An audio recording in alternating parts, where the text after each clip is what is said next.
네, 4월 21일 장윤선의 취재편의점 시작하겠습니다. 대통령 선거가 D-43일로 다가온 가운데 이번 선거 결과가 어떻게 될지 여론조사에 관심을 쏟는 분들이 많아서 저희가 특별한 손님을 한 분 초대했습니다. 아마도 매주 월요일 이 시간에는 이분과 만나서 얘기를 나누게 될 것 같은데요. 윤희용 오피니언즈 대표 모셨습니다. 어서 오십시오. 네, 안녕하십니까. 선거 때마다 우리가 만나는 것 같아요. 네.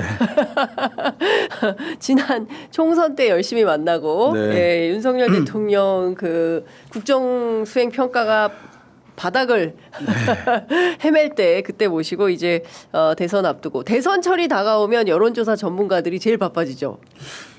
예, 그래서 이제 분석하는 시장들은 이제 있는데 네. 실제로 어떤 뭐 비즈니스 관점에서 시장이 아주 대선이 큰 건 아니에요. 왜냐하면 대선은 이제 선수들이 네. 몇 명 안 나오는 거잖아요. 그러네. 그다음에 선거가 딱 하나인 거예요. 그렇죠. 총선이나 지방 선거가 굉장히 이제 선거 조사나 이제 뭐 이런 것이 굉장히 큰 시장이라고 할 수 있고. 그렇구나. 근데 이제 들으시는 분들은 대선이 네. 워낙 이제 중요한 조사 결과들이 많이 나오니까 대선이 훨씬 크다고 인식되긴 하지만 실제하고는 약간 다릅니다.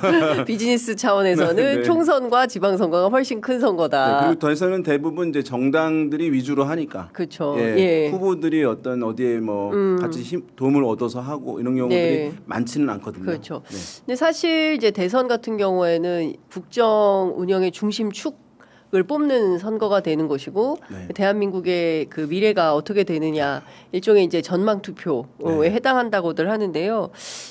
그래서 더 관심들이 많이 쏠리는 것 같습니다. 그런데 이번 대선은 어대명 네. 이제 이런 선거 분위기 아니냐라는 건데 주말 사이에 더불어민주당이 경선을 했습니다. 충청 지역, 영남 지역 두 지역을 돌고 그리고 오늘 아침 리얼미터 조사가 발표가 됐는데 방금 전에 나온 리얼미터 조사에 따르면 이재명 대표가 다자구도에서 처음으로 50%를 돌파했다는 여론조사 결과가 나왔습니다. 종합해 보면 지금 이재명 경선 후보가 민주당 경선 후보가 50.2%를 차지했고요. 국민의힘 한동훈 후보가 8.5 그리고 홍준표 후보가 7.5 이 순으로 쭉 이어지네요. 네, 네. 그렇습니다. 이게 지금 어떻게 봐야 됩니까? 조사 이제 여러 가지가 있어요. 다자구도가 있고 무슨 양자구도, 삼자구도 이렇게 있잖아요. 그다음에 네. 또 어느 정당 내에서 이제 후보 적합도 다양한 조사들이 있는데 그 중에 한국에서 이제 많이 사용되고 있는 것이 다자 대결 구도입니다. 그거는 같은 정당에 있는 후보들도 다 한 바구니에 넣고 물어보는 방식이에요. 네. 사실 선거가 그렇게 치러질 가능성은 없습니다. 그렇죠. 예, 그렇지만 이제 뭐 조사의 문항수의 제약이라든가 또 흥미를 유발하기 위해서 그 방식 많이 이제 한국에선 쓰고 있는데요. 우리나라에선. 네. 근데 그 조사에서는 사실은 과거에 보면 아무리 대선이 임박한다 하더라도 40%를 넘기가 어려워요. 왜냐하면 같은 정당의 경쟁 후보들도 있는 거잖아요. 상대 쪽의 경쟁 후보들도 있고. 네. 그런데 여론조사에 합은 100%로 정해져 있는 거예요. 그 중에 이제 한 10%나 10% 이상 어느 정도는 답을 하지 않는 모름무응답인 거고. 네네. 그러니까 사실 거기서 뭐 40을 넘어간다고 하는 것들은 현실에 잘 없는데 지금 현실에서 이제 발생하고 있는 겁니다. 그래서 예. 오늘 나온 이제 한국 그 리얼미터 조사에서는 이 다자 대결 구도에서 이재명 후보가 50%를 넘긴 것이니까 네. 예, 뭐 아무튼 굉장히 이제 어색한 장면이긴 합니다. 잘 현실에서 없는. 과거에는 전혀 없었어요. 없었던. 그러니까 양자 대결에서 예. 어떤 사람이 50% 넘었다라고 하는 것들은 있을 수 있는 거죠. 예. 그거는 이제 선거 임박하면은 네. 그렇지만 아직 선거 남아 있는 상황에서 당의 후보도 정해지지 않은 상황이잖아요. 예. 그런 데서 어떤 한 명이 50%를 넘었다. 그러니까는 그래서 이제 이 얘기는 뭐 확장성 문제, 네. 이제 이 문제 확장성이 이제 제약된다. 이런 말 사실은 요 조사 지표들을 보면은 안 맞는 말이에요. 예. 그러니까 그동안 이제 보수 진영에서 이재명 대표, 이재명 후보의 비호감도가 높기 때문에 확장성이 없는 후보다. 그러니까 중도 소구력이 없다. 이제 이런 비판이 있었고, 그리고 실제로 갤럽이나 이런 조사에 보면 이제 아직 후보 결정하지 못했다. 소위 얘기하는 무당파층들이 일정 정도의 포션을 차지하고 있기 때문에 무당층 이 뭐 선택하지 않을 거다. 이래서 뭐 변수가 있다 이런 주장들을 하는데 실제 유효한 분석이라고 봐야 됩니까? 근데 두 가지인데요. 네. 저 비호감도가 높아서 확장성이 없다. 근데 그래서 근거로 드는 조사들 나오잖아요. 비호감도 조사를 했는데 이제 더불어민주당이 이제 이재명 후보가 제일 높았다. 비호감도가 네. 호감 가지 않는다라고 이제 응답한 비율이 제일 높았다라고 하면서 이제 나오는데 그런 조사들이 있어요. 예, 그래서 뭐 캠페인 차원이니까 공격하기 위해서 이제 필요한 부분들 갖다 쓸 수 있는 것이긴 한데 네. 실제 이제 그 조사가 약간 문제가 있어요. 왜냐하면 어떤 정치인의 호감도 비호감도를 물어보려고 하면 그리고 그것을 비교하려고 하면 한 문항으로 해서는 안 되고 각각 정치인 한 명씩 불러보면서 이 사람 호감도 얼마예요, 비호감도 얼마예요. 또 두 번째 사람 이름 불러주고 호감도 얼마, 비호감 얼마라고 한 다음에 그 호감도 또는 비호감도를 비교하는 게 맞는 거예요. 근데 한 문항에 이제 모든 후보들을 아까 다자대결 구도처럼 다 물어놓고 제일 호감 가는 사람 누구예요? 그다음에 가장 비호감 가는 사람 누구예요? 라고 물어보면 네. 비호감 가는 사람은 1등 후보가 비호감일 수밖에 없어요. 왜냐하면 요즘에는 경쟁 정당에 있는 유력한 인물에 대한 비호감도 제일 높거든요. 네. 왜냐하면 유권자들이 네. 그냥 그렇게 작동되고 있어요. 그러니까 내가 좋아하는 사람에 대한 어떤 선호나 이걸로 정치 메커니즘이 돌아가는 것이 아니라 내가 싫어하는 쪽에 있는 사람을 정말 싫어하고 그것을 막을 수 있는 사람을 내가 그냥 지지하는. 그러니까 사실은 이제 어느 정당이 일을 잘하고 못하고는 중요하지 않아요. 내가 정말 싫어하는 정당을 세력을 때려잡기만 하면 되는 거예요. 그러니까 사실은 지난번 국민의힘 이제 계엄 때 한 20% 이하로 뚝 떨어졌다가 갑자기 다시 40%를 회복했어요. 열흘 만에. 그 이유는 무엇이냐? 보수 지지층 같은 경우에는 이 보수 정당이 잘하고 못하고는 중요한 게 아니에요. 내가 정말 싫어하는 정당이 만약에 야당이다. 네. 더불어민주당이다. 네. 저기를 막을 정당이 여기이기 때문에 여기를 지지하는 거예요. 그러니까 사실은 바로 복원이 쉽게 되는 것이거든요. 네. 이건 인물에 대해도 마찬가지예요. 이제 인물에 대해서도 저쪽 진영에 있는 어떤 인물 비호감인 거예요. 네. 가장 힘이 세고 유력하다. 가장 비호감인 거예요. 그 현상이 이제 최근 한 10년 동안 한국의 이제 네. 이 정치 메커니즘을 작동시키고 있는 기저의 가장 강력한 흐름이라고 볼 수 있겠고 네. 그래서 이제 만약에 그 조사를 한 명씩 물어보잖아요. 네. 그러면은 국민의힘에 있는 대선 주자들의 네. 비호감도 더 높아요. 전반적으로.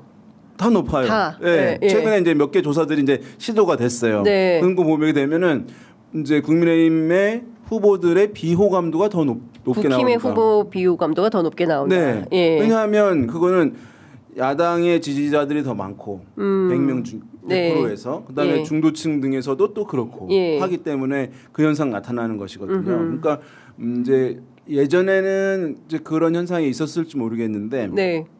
대선에 대한 관심이 아주 떨어졌을 때는 뭐 이재명 후보에 대한 이제 비호감도가 제일 개별적으로 물었어도 높은 경우들도 이제 있었겠지만 지금은 그렇지 않다는 점이 예. 이제 실제랑 좀 다른 측면이고 또 한 가지 말씀하신 게 무당층, 무당층이잖아요. 예. 무당층은 이제 되게 중도층과 유사해요. 하다고 얘기를 합니다. 네, 네, 네. 그런데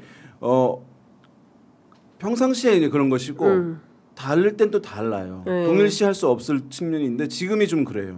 뭐냐 하면 양당의 지지층들이 확실하게 끝까지 다 차 있는 상황에서 예. 무당층이다라고 하면 이 사람들은 순수하게 무당층이고 중도적 성격이 매우 강해라고 얘기할 수 있는데 네. 지금 보게 되면 더불어민주당은 지지가 꽉 차 있어요. 제가 봤을 때 막 40% 넘어가잖아요. 네. 그런데 국민의힘은 최근에 뭐 많이 떨어져 가지고 30%막 초중반대로 떨어졌거든요. 네. 조사마다 좀씩 다르긴 합니다만은 그 얘기는 뭐냐 하면 국민의힘을 평소에 지지하던 분들이 여론조사에서 물어봤을 때 어느 정당 지지하세요라고 물어봤을 때 저는 국민의힘을 지지합니다라고 얘기를 지금 못하는 상황들이 있는 것이고 그럼 그분들이 저는 지지 정당이 없습니다. 답하지 않겠습니다라고 하면 무당파. 무응답으로 체킹이 되고 그런 사람들을 무당층이다라고 부르는 거거든요. 그러면 샤이 국힘이라고 불러야 될까요? 그럴 수 샤이 있죠. 보수 뭐 이런 분들이 지금 무당으로 많이 빠져 있다. 지지 정당을 물어본다는 것은 기본적으로 내가 예. 어느 정당을 지지한다는 것은 그 정당을 지지하는 것이 좀 떳떳하고 당당할 때 예. 올라가는 것이거든요. 어허. 이제 그렇지 못할 때는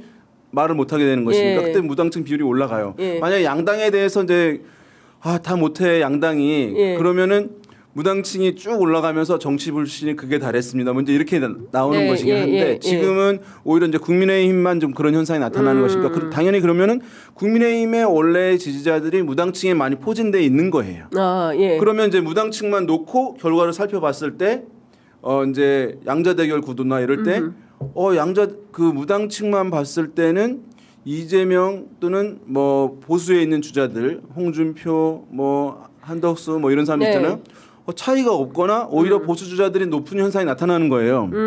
왜냐하면 무당층에 보수 정당 지지자들이 있는 포함이 돼 것이니까 있으니까. 근데 예. 이제 그것을 그래도 뭔가 좀 불씨를 살려보려고 예. 무당층이 중요하다. 무당층이 승패를 결정한다. 무당층에선 지금 경쟁이 치열하게 벌어지고 있다. 이렇게 얘기를 하는 것인데 네. 이것도 지금 상황에서 약간 엄밀하지 않은 거죠. 아. 약간 과잉 의미 부여하는 부여다. 측면이 있는 거죠. 예, 그러니까 지금은 사실은 이제 숫자가 나오는 그대로 해석하는 게 맞다. 네. 그러니까 무당층이 뭔가 표심을 흔들 만큼 큰 변수가 되진 않는다. 이 설명을 해주신 것 같고요. 네. 실제로 보면 그 오늘 리얼미터가 지난 4월 16일부터 18일 전국의 18세 이상 남녀 1,504명을 대상으로 무선 RDD 조사 방식으로 조사한 바에 따르면 포번 오차는 플러스 마이너스 2.5% 포인트입니다. 자, 이 내용을 보면 이재명 후보가 전주보다 2%포인트 오른 거예요. 48.8에서 50.2로 올라섰고 김문수 후보 같은 경우에는 10.9에서 12.2로 또 소폭 상승을 했습니다. 한동훈 후보도 6.2에서 8.5, 홍준표 5.2에서 7.5, 나경원 후보가 새로 들어왔고요. 4.0, 안철수 2.4에서 3.7, 이준석 3.0에서 3.5, 김동연 1.2에서 2.0, 김경수 1.3에서 1.8. 이게 조금씩 소폭 상승하는 분위기로 보이는데 한덕수가 포함이 돼 있지 않습니다. 않죠. 그러니까 다른 이거는 후보들은- 정당 후보들만. 네. 예. 그러니까 이제 두 가지인데 네. 뭐냐면 사실상 지금 선거 캠페인이 진행되고 있는 인물은 네. 이재명 후보밖에 없었어요. 왜냐하면 대중은 미디어를 보고 어떻게 예. 하겠다라고 하는 건 전달받는 것인데 다른 후보들은 보게 되면 그냥 이재명 잡겠다라고 하는 부분들이 많이 있는 거예요. 보수 정당의 후보들은 그러니까 네. 본인이 어떻게 하겠다고 하는 선거 캠페인들이 대중에게 전달되지 않고 있는데 비해서 지금 야당은 경선되면서 특히 이제 미디어에서 이재명 후보에 대한 조명은 이제 너무 좀 상당히 이제 하고 있는 상황이기 때문에 공약들도 전달이 뭐 쉽게 되고 있고 네. 저거 하겠구나 관심 갖게 되고 올라가게 되는 그런 상황들 벌어지고 있고요. 지금 이제 보수 정당에 있는 후보들이 지지율이 올라간 것은 네. 그렇죠. 이제 한덕수 총리가 이제 빠져 있게 되면서 네. 조금씩 이제 올라갈 수밖에 없는 그런 상황이고 또 경선이 이제 다가오고 관심도도 높아지고 있는 측면이 뭐 있겠습니다만 네. 근데 이제 이게 흐름이 한두 명으로 좀 좁혀져야 되거든요. 지금 네. 이제 선거 임박한 걸 바라보게 되면 보수 정당이. 네. 근데 지금 한 서너 명에게 지금 분산되어 있는 상황이기 그렇죠. 때문에 이 얘기는 보수 정당의 지지자들이 얼마나 지금 이 국면에서 그분들도 나뉘어져 있는지를 보여주는 거예요. 어떤 흐름이 이제 한두 가지로 잡히게 되면 네. 쫙 이제 경쟁력 있는 흐름으로 몰아주게 되면서 네. 이제 양자 대결에서도 좁혀지게 만들어지는 것이 이제 일반적인데 지금은 지지자들도 탄핵에 대한 입장으로 나눠져 있고 네. 가령 이제 어떤 뭐 보수의 가치를 좀 강하게 지켜야 한다는 분들도 있겠지만 어차피 대선이니까 좀 경쟁력이 있는 사람 탄핵에 대해서 찬성하고 이런 네. 인물을 뽑아야 한다는 기류가 나눠져 있잖아요. 네. 후보들도 나뉘어져 있고 유권자도 나뉘어져 있는 상황.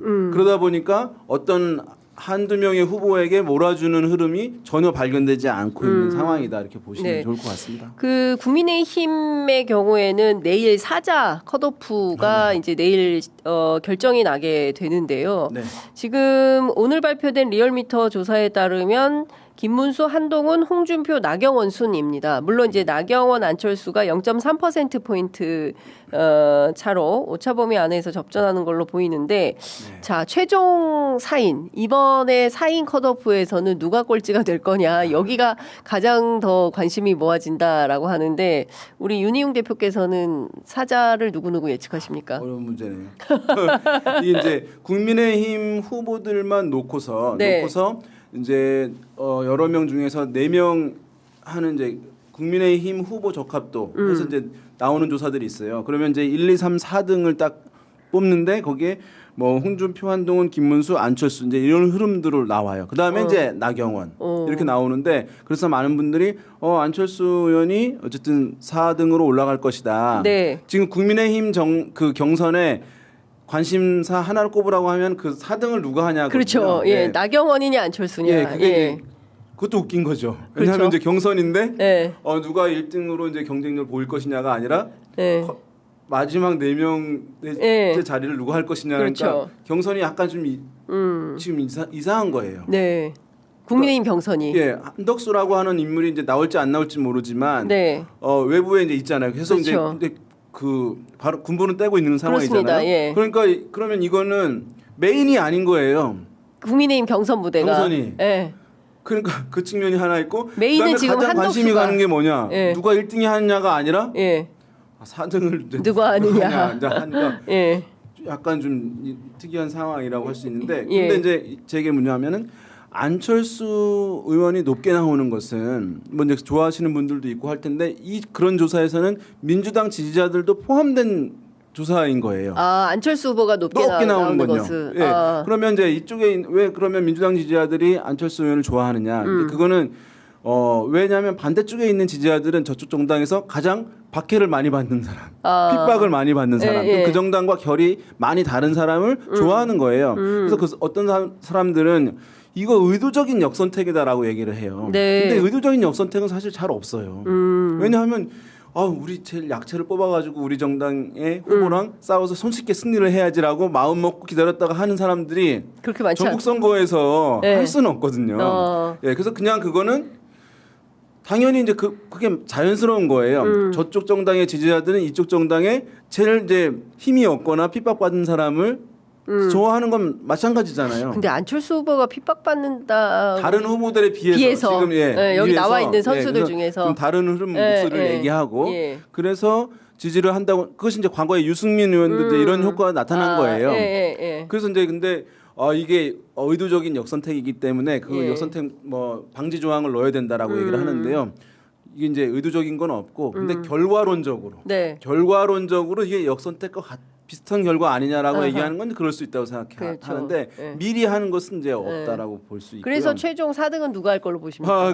그래서 그 민주당 지지자들을 빼고 국민의힘 지지자들과 이 경선 룰에 따라서 무당층만 포함했을 경우에는 안철수 의원보다 나경원 의원이 높은 경우들이 조사 이제 많이 나오고 있어요. 그래서 안철수 의원이 당연히 된다고 보기는 지금 쉽지는 않은 상황이고 이게 22일 내일이죠. 그래서 봤을 때는 나경원 의원의 가능성도 이제 있는 상황이라고 이제 봐야 될 것 같아요. 그리고 드럼통 효과가 좀 있다고 봐야 됩니까? 네. 어쨌든 간에 그 국민의힘 지지층들 성향이 강하신 분들이 어쨌든 포함되는 것이니까 그래서 뭐 이제 나경원 의원이 된다라고 단정할 수는 없을 텐데 안철수 의원과 나경원 격차가 매우 이제 적을 것 같긴 하고요. 오히려 이제 안철수 의원이 당연하게 높게 나오긴 하는데 만만치 않다 나경원 의원이 룰상 경선 룰상 보시면 될 것 같습니다. 또 하나 여쭤보고 싶은 것이 지금 뭐 전반적인 언론에서는 국민의힘 경선을 절대 강자가 없는 춘추전국 시대와 같은 흐름이다. 이제 이런 평가를 하면서 오세훈 후보가 상당히 유력했는데 오세훈 후보가 이제 오세훈 시장이 불출마 결정을 하면서 과연 이제 오세훈 표가 어느 캠프로 수렴이 될 거냐.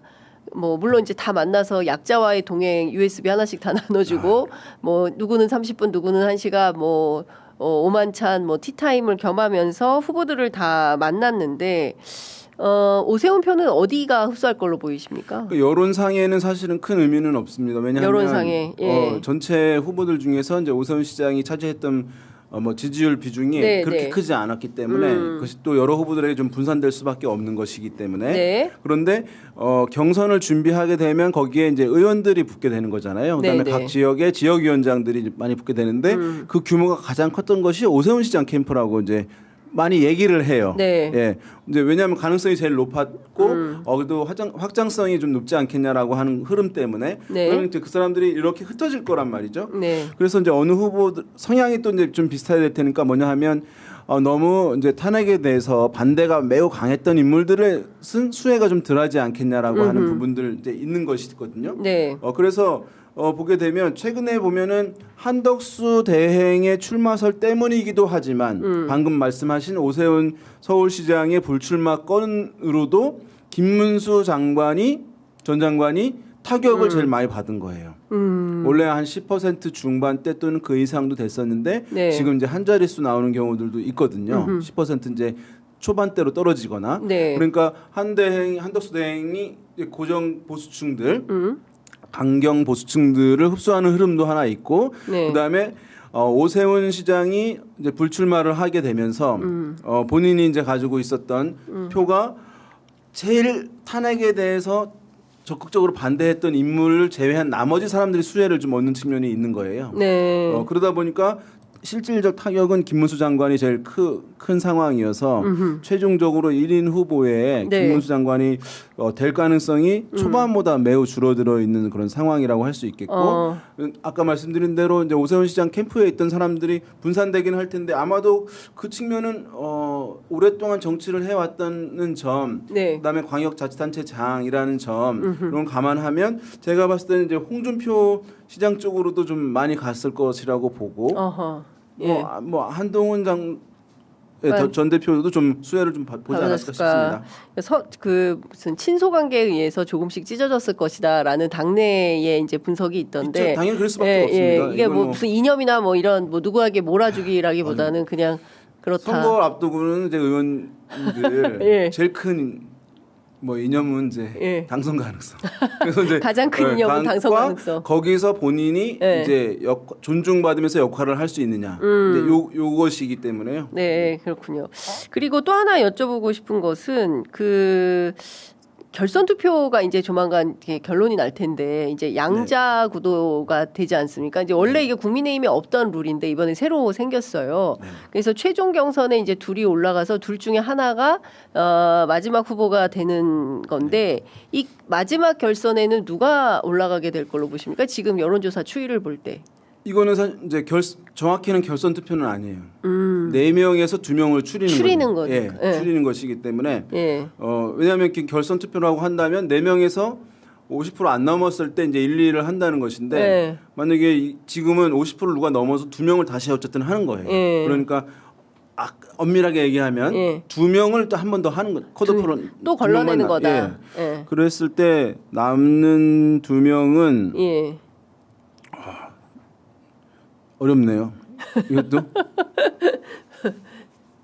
예측의 달인. 홍준표, 한동훈, 김문수 중 이제 예. 되겠죠. 예. 당연히 예. 그런 상황인데 22일이니까 예.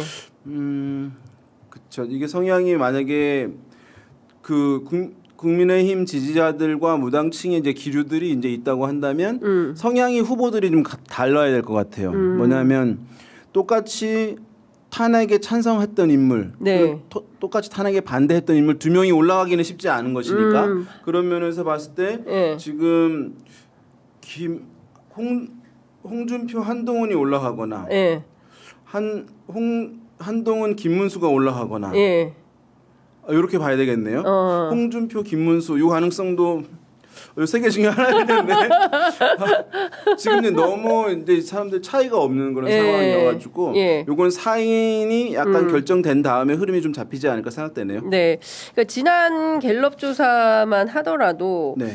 그 사실은 777 이렇게 뭐 그러니까요. 똑같은 그 조사 결과가 나오기도 하고, 그러니까 정말 그 누구 하나 이렇게 뭐랄까 딱 떨어지는 변수를 찾기 어려운 수준으로까지 박빙으로 붙어 있다. 이렇게 MBS 조사하고는 조금 다르기도 하고요. 네. 예. 다만 이제 당원들이 들어가는 것이니까요. 네. 네, 당원들이 그때부터 이제 당원들이 50% 들어가는데 네. 거기서는 당원의 친화성을 많이 가지고 있는 사람일 테니까 이제 의원들 많이 좀 확보를 한 인물들이 약간 플러스 알파가 있을 것으로 보이는데요. 예. 아까 그래서 이제 그것이 그때부터 중요해지는 것 같아요. 그러니까 오세훈 시장의 불출마로 그 캠프에 참여했던 이제 의원들, 네. 그다음에 원외위원장들이 과연 이제 어느 인물에 같이 결합되었는가 네, 네. 부분이 이제 중요할 텐데 예. 그러면 흡수할 수 있는 인물 뭐 다양하게 분산되긴 할 텐데 그 사람들이 김문수 장관보다는 예. 홍준표, 한동훈 쪽이 아닐까라는 생각이 들긴 하네요. 그 특성상 일단 그 정도. 네. 아, 좀 그래서 이제 전망을. 홍준표 시장에 대해서 이제 비판이 이제 많이 있을 수 있는데요. 예. 또 버럭 이제 뭐 이렇게 예. 성도 내고 하면서 아마 야권층들은 그럴 수 있을 텐데 이 보수층에서는 그런 것들이 당원들한테 좀 어필할 가능성이 이제 있다고 보여지고 근데 예. 그 어제 죽은 카드는 아니라고 보여지긴 합니다. 아, 홍준표가 네. 죽은 카드는 아니다. 근데 그 트럼프 흉내를 내는 건지는 모르겠지만 과도한 막말, 무례한 태도 뭐 이런 걸 볼 때 모르겠습니다. 그러니까 그 평범한 시민 유권자들 눈높이에서 볼 때는 지금 굉장히 중요한 대통령 선거에 출마하는 자당의 후보를 뽑는 선거인데 뭐 특정인의 키나 뭐 헤어나 이런 거를 무슨 소재로 삼아서 얘기하는 게 과연 이게 맞냐? 그러니까 국민의힘 전반적인 그 캠페인을 보면 정책은 없고 뭐 무조건 이재명 헐뜯기 아니면 뭐 개인에 대한 인신공격 뭐 탄핵이 옳았냐 그러냐 이미 다 끝난 헌법재판소로 이미 다 결정이 난 건데 그걸 가지고 물고 늘어지니까 수준이 참 저열하다. 저는 이렇게 할 얘기가 없나. 그러니까 최소한의 어떤 정책을 담은 내용이 나와야 되는데 국민의힘 경선에서는 지금 그런 모습을 전혀 볼 수가 없어서 대통령이 되면 뭘 하겠다는 건지 잘 안 보인다라는 생각이 좀 듭니다. 근데 MBS 조사에서는 유보층이 한 55% 정도 되는 것 같아요. 그리고 민주당 경선 벌써 27분인데 민주당 경선 워낙 원사이드해서 그래도 이제 말씀을 좀 여쭤보면 민주당은 대체로 좀 1강 2약 이렇게 구도로 봐야 되겠죠. 사실 이제 1강 2약이라고 하기도 너무 약한. 격차가 너무 크다. 그러면 1강 완전 미약 이렇게 구도로 봐야 됩니까? 예. 네. 그러니까 지금 보면 이변이 있긴 힘들고요. 뭐 이변은 없다. 룰 논쟁도 좀 있는 것처럼 이제 보여지긴 했는데 사실 그 룰 논쟁이라는 것이 룰을 변경함으로써 최종 결과에 조금이라도 변화의 가능성이 있을 때 이제 룰 논쟁이 의미가 있는 것인데 지금은 사실 그 어떤 룰로 변경을 하더라도 결과의 변화 가능성이 크지 않다는 점에서 그 룰 논쟁도 사실은 큰 의미는 없는 그런 상황이라고 봐야 될 것 같아요. 그러니까 지금 보면 90%가 넘었어요. 어제 그 득표율이. 이재명 후보 같은 경우에는 지금 누적이 89.56 그리고 영남에서 90.81%를 얻었고 충청에서는 88.15를 얻었죠. 그리고 김동연 후보가 5.27%로 2위 그리고 이제 김경수 후보가 5.17%로 3위를 이제 기록을 하고 있는 건데 지금 이 같은 분위기가 이번 주 주말에도 이제 전남북 그리고 강원 제주 뭐 수도권 이렇게 이제 이어질 걸로 보이는데 이 흐름은 계속 간다고 봐야 되겠죠. 그래야겠죠. 다만 뭐 한 가지 포인트가 이 정도 나올 것 같아요. 전남 그러니까 호남에서 만약에 2위 주자가 어느 정도 이제 할 것이냐 정도 그러니까 다른 데보다 평균치보다 좀 높을 것이냐 그래서 이제 의미 부여를 할 테니까요.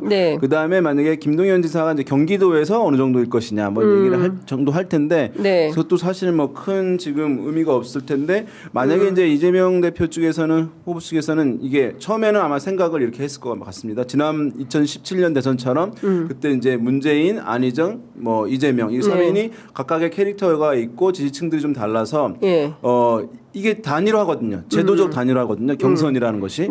그래서 제도적 단일화인 경선을 통해서 다른 이제 지지층들을 흡수하게 되면서 시너지 효과가 발휘하는 것. 이제 이게 경선의 의미인 건데 이번에도 이제 그렇게 좀 하고 싶은 마음이 있었을 가능성이 있어요. 근데 이제 그건 제가 봤을 때 좀 지금 상황에서 봤을 때 불가능한 큰 의미가 없는 상황이 돼 버렸고 오히려 지금 이제 이재명 후보 측에서는 이 90% 내외의 수준을 끝까지 유지해 가는 것이 낫겠다. 왜냐하면은 다른 사람들이 좀 지지를 더 얻어 가지고 뭐 갑자기 60% 70% 떨어져 가지고 이렇게 해서 경선이 지금 모양새가 잘 가졌다. 지금 중간에 할 수는 없는 것이거든요. 그러니까 지금은 쭉 마지막까지 이런 압도적인 당의 이제 지지 흐름을 확인하느냐. 이제 이것을 아마 뭐 이렇게 목표로 삼고 갈 것 같고요. 그렇군요. 근데 지금 보면 어찌됐든 그 민주당 분위기는 계속 이렇게 가는데 투표율이 충청에서는 57.87, 네. 영남에서는 70.88. 그래서 누적이 지금 64.11% 이렇게 나와 있는데요. 네. 투표율은 앞으로 더 올라간다 이렇게 보십니까? 뭐 서울이 이제 서울 네, 경기가 있을 서울 경기. 테니까 예, 거기에 많으니까 네. 뭐 근데 사실 네. 투표율이 높아지려면 네. 경쟁이 치열하고 그다음에 선거 결과가 불확실할 때 예. 그다음에 후보들이 아주 많을 때 예. 이제 이럴 때 투표율이 올라가게 되는 예. 거거든요. 근데 이것도 높은 거 아닌가요? 낮은 건 아니에요. 예, 이 70 정도 영남 지역 확실한 같은 상황에서 예, 70%가 넘는 투표율이 나오는 것이니까 뭐 영남에서 예. 같은 경우 보게 되면 예. 그 얘기를 보게 되면은 어쨌든 이제 야권층들이 뭐 이 투표에 대한 의미를 제가 봤을 때는 네. 지지하는 후보를 선택하는 의미도 있겠고 네. 있지만 이제 예. 이 계엄과 이 탄핵 국면에서 어떤 그 연장선 하에서 이번 대선에 좀 임하는 모습들을 좀 보여주는 의미가 예. 담겨 있는 것 아닌가라는 그러지 않으면 투표율이 이렇게 확실할 때 이렇게 높은 예, 그건 어렵다. 네. 그리고 또 필요는 하나만 없거든요. 마지막으로 그 세종 대통령실 이전 네. 이슈가 이제 커지는데 충청 민심이 이제 중원의 민심이 어디로 흐를 것이냐. 네. 뭐 당연히 이거는 야권에게 상당히 유리한 표심으로 작용할 거다라는 분석과 네. 뭐 작용 반작용이 있는 거죠. 네. 그래서 이제 뭐 충청권에서는 실제로 이제 찬성 기류가 높은 것이니까 도움이 이제 되리라고 보는데 네, 네. 그걸 주장하는 쪽에 예. 이제 가령 서울에서의 그런 반감. 예. 왜냐면 서울에서는 이거 이제 대통령실 또는 국회의사당도 다 내려가게 되면 좀 서울이 위축되게 되는 것 아닌가? 네. 또 어떤 집 있는 분들 같은 경우는 집값 더 떨어지면 어떡하지? 이제 이런 것들이 있을 수 있는데 그것이 어느 정도일 것인가에 대한 이제 고민이 아마 하지 않을까 싶어요. 그것이 감당할 정도일 것이냐. 네. 그러니까 그것이 이제 좀 영향을 줄 정도일 것이냐를 판단하는 것들이 아마 이후에 과정들에서 좀 최종적으로 아직 나온 것은 아닐 테니까 그 부분이 하나 있을 테고 그래서 이제 그것 또 한 가지 나아가서 서울에 대한 어떤 비전을 이제 그것을 충당할 정도로 네. 비전을 내보이느냐. 가령 앞으로 이제 우리가 뭐 미국 같은 거잖아요.